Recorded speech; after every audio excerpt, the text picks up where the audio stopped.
이사야 35장은 34장의 메시지와 정반대의 내용을 전하고 있습니다. 34장이 황폐화된 땅, 피의 살육, 어떤 진노의 심판 등의 내용이 언급되었다면 35장에서는 대조되는 내용, 생명의 땅, 회복의 은혜, 어떤 아름다움 등에 관한 내용들이 언급됩니다.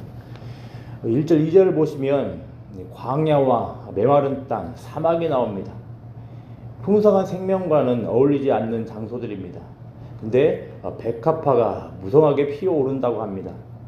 또 반복되는 단어들만 본다 하더라도 은혜로 가득합니다. 기쁨, 즐거움, 아름다움의 단어가 계속해서 반복됩니다. 특히 레바논과 갈멜과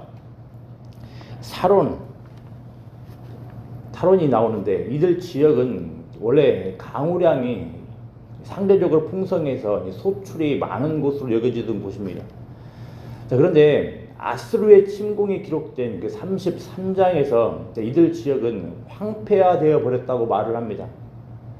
바로 그랬던 지역들이 오늘 본문에서는 다시 회복된다고 말을 하는 겁니다.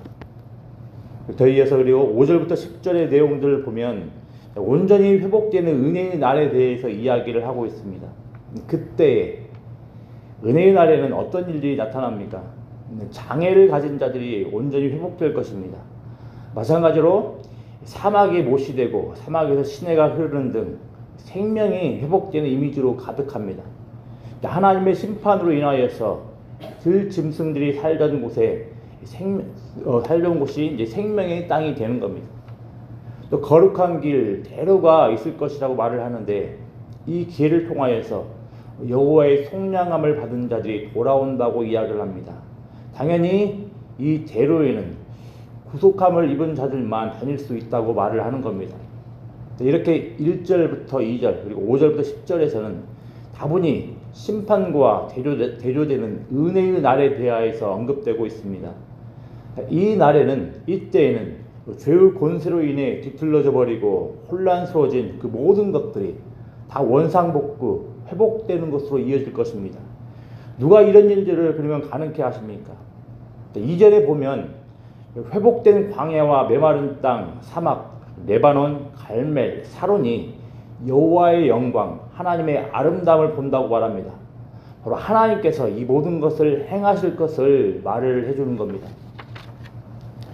특히 이 날에는 5절, 6절에 나와 있는 대로 맹인의 눈이 밝을 것이고, 그리고 귀가 열릴 것이고, 또 저는 자는 사슴같이 뛸 것이고, 말 못하는 자의 혀는 노래한다고 말을 하는데, 자, 이런 모습들은 유대인들 사이에 장차 메시아가 오면 나타날 일이라고 여겨졌습니다.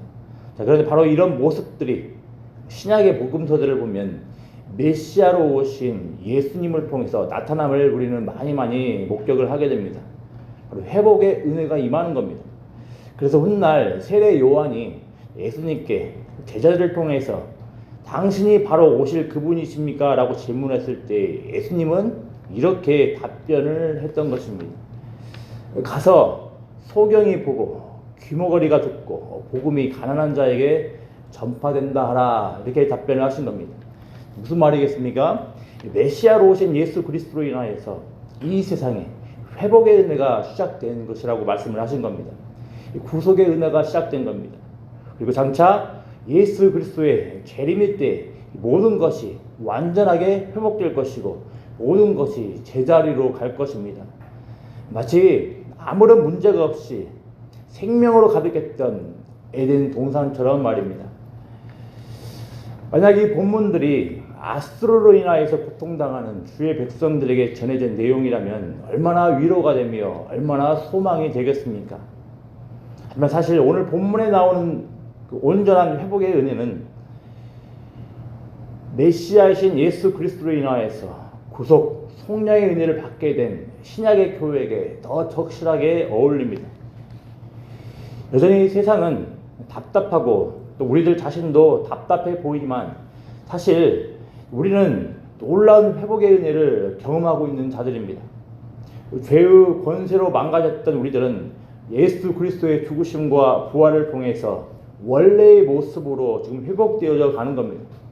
그리고 사실 분명히 지금도 회복된 하나님의 나라의 모습이 곳곳에서 나타나고 있습니다.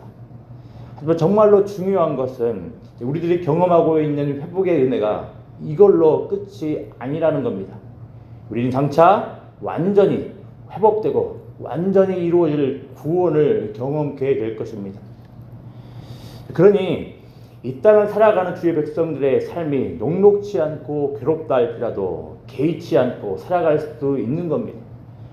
바로 완전히 새로워질 소망의 은혜가 있기 때문입니다.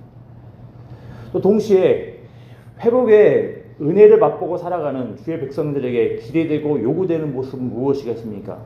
우리 3절, 4절 말씀 같이 읽어보겠습니다. 너희는 약한 손을 강하게 하며 떨리는 무릎을 굳게 하며 겁내는 자들에게 이르기를 굳세어라 두려워하지 말라. 보라 너희 하나님이 오사 보복하시며 갚아주실 것이라. 하나님이 오사 너희를 구하시리라 하라. 아멘. 네, 그렇습니다. 여호와께 소망을 두고 약한 손을 강하게 하며 떨리는 무릎을 굳게 하고 서로를 향하여서 주의 행하실 일을 말하며 서로 격려하는 겁니다. 교회는 한 소망을 가지고 살아가는 자들입니다. 따라서 교회를 통해서만 이 소망의 은혜가 나누어질 수 있는 것이며 경험될 수 있는 겁니다. 무엇으로 서로를 격려를 하겠습니까? 우리의 소망의 은혜, 여호와의 행하심과 행하실 것들을 나누며 쉽지 않고 녹록지 않은 이 세상 하나님의 은혜로 견뎌나가며 또 소망 가지고 살아갈 수 있는 복된 은혜가 있기를 기도합니다. 기도하겠습니다. 아버지 하나님, 죄와 사망의 권세로 인하여서 하나님의 생명으로부터 멀리 떨어져 살아가는 저희들을 예수 그리스도의 십자가의 구속하심과 부활하심으로 저희들을 구원하시고 살아가해 주심에 참으로 감사를 드립니다. 아버지 하나님, 우리가 이 예수 그리스도의 그 놀라운 은혜로 인하여서 생명이 회복되었으며 또 회복되어져 가는 놀라운 존재라는 사실들을 늘 경험하며 또 기억하며 살아갈 수 있도록 은혜 더하여 주시길 소망합니다. 또 동시에 우리가 살아가는 이 세상이 녹록지 않고 괴롭고 힘듭니까? 장차 모든 것들을 완전하게 회복시키실 아버지 하나님의 은혜를 바라보며 소망을 가지고 살아갈 수 있는 복된 주의 백성들 될 수 있도록 은혜 더하여 주시길 소망합니다. 특별히 하나님의 행하심과 하나님의 행하실 일들을 서로 나누며 또 서로를 격려하며 살아갈 수 있는 복된 광주 영광교회 될 수 있도록 은혜 더하여 주시길 소망합니다. 그리하여서 한 소망을 가지고 살아가는 주의 백성들이 서로 나누는 이 복된 소식과 서로 나누는 복된 은혜의 나눔을 통하여서 서로를 더욱더 견고히 세우며 서로가 더욱더 복된 하나님의 교회로 세워지며 또 나아갈 수 있는 복된 은혜가 있을 수 있도록 하나님 인도하여 주시옵소서. 감사드리며 예수님의 이름으로 기도드리옵나이다. 아멘.